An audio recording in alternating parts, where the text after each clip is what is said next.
Hello everyone, I hope we're all doing well. I'm Kirti Sophia Purnachan, and in today's session we'll be learning the poem Do Not Go Gentle Into That Good Night by Dylan Thomas, and this is part 2. A brief introduction about the author and two stanzas of the poem were already discussed in the previous class. Now we move on to stanza 3. Good men, the last wave by, crying how bright their frail deeds might have danced in a green bay. Rage, rage against the dying of the light. Here, Dylan Thomas has tried to tangle up the sentences, so to know or understand these lines in depth, it's better to untangle these sentences, which are all twisted up. The basic part of this sentence are the subject, that is, good men is the subject, and the verb is rage. And in the speaker's opinion, true goodness consists of fighting the inevitability of death with all your might. Next, we could see Dylan Thomas adds an image of the ocean waves in these lines, which is the most recent generation of good men. That is the last wave by, that's the seventh line of this poem, are about to crash against the shore, or it means to die. So, as they approach death, these men shout out how great their actions could have been if they had been allowed to live longer. Or, to use the metaphor in the poem, as their wave crashes against the rocks, the men shout how beautifully that wave could have danced in the bay if it could have stayed out at sea instead of rolling into the beach. So, this generation is like a wave. Death is like the breaking of the wave on the shore. The sea is like life, and the dancing waters in the ocean are like beautiful actions. The bay is green because the sea is really brimming with life. That is, in the sea, there are a lot of plants, seaweeds, algae, we could see fishes and all these are things that have life in it. We could also see that in this image, being out at sea is like life, and to come back to the shore is like death.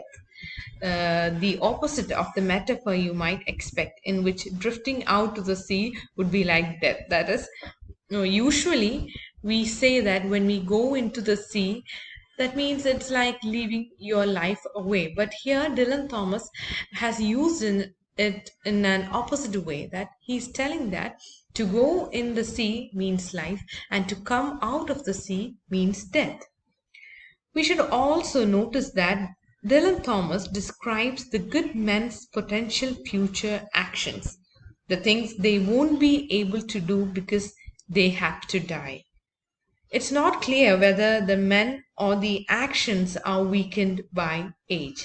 We could consider that both is weakened by age. That is, the men gets weakened, and also the actions get weakened when they grow old. Moving on to stanza 4.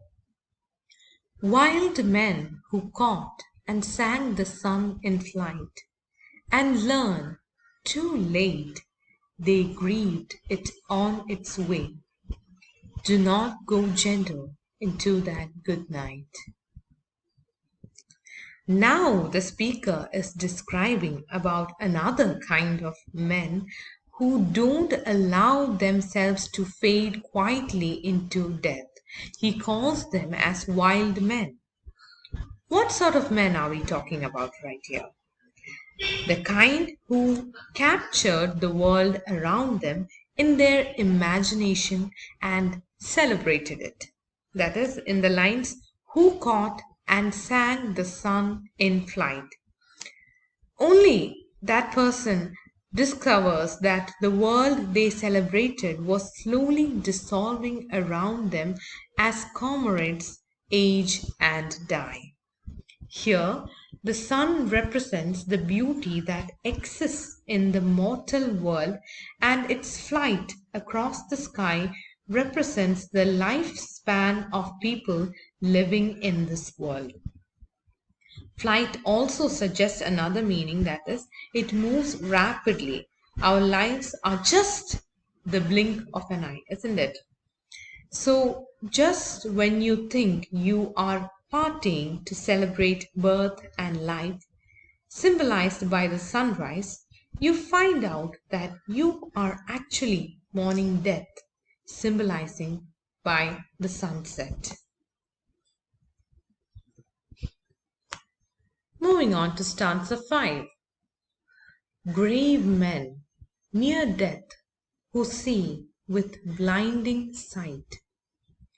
Blind eyes could blaze like meteors and be gay. Rage, rage against the dying of the light. So, in this stanza, the speaker describes the way that grave men fight their impending death. We all know what the meaning of grave is, because grave is a hole dug in the ground to receive a coffin or dead body, and it is typically marked by a stone or a mound in which the details of the person who passed away shall be written. So here, grave is used as an allusive term for death. In the poem, grave has a pun on it, because it could either mean that the men are very serious or that they are about to die. These serious dying guys realize that even though they are weak and losing their faculty of sight, that is, their eyesight is being lost, they can still use what strength they have to rage against death. So their only intention is to overcome death. They don't want to die. They want to live. They want to live life to its fullest. So that is what they are aiming. So with all the strength, whatever is left within these men, they are trying to rage against death.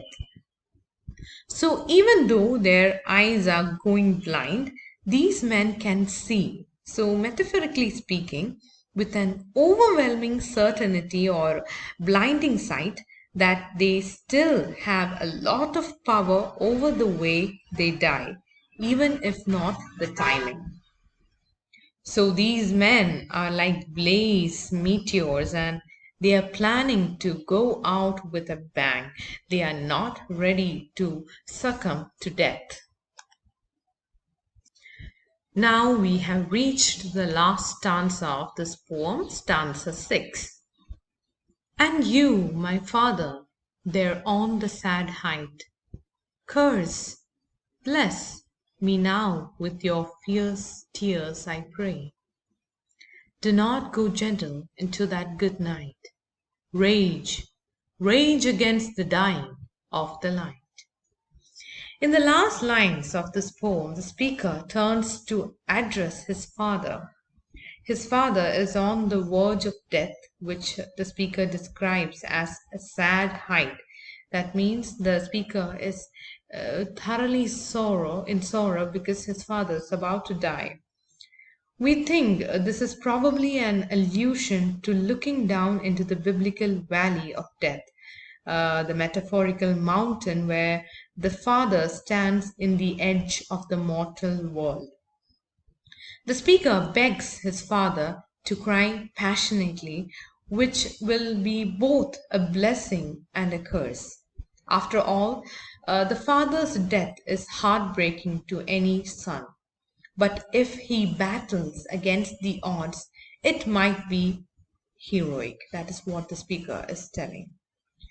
And the speaker ends with the two lines that are repeated throughout the poem, asking, or instructing his father not to submit to death. Instead, what his father must do is that he should rant and rave and fight every step of the way to overcome death, or he must not be ready to die so easily. You must give a fight. That is what the speaker is asking his father to do. So that's how the poem comes to an end. I hope today's session was fruitful for you all. See you again in the next class. Bye bye.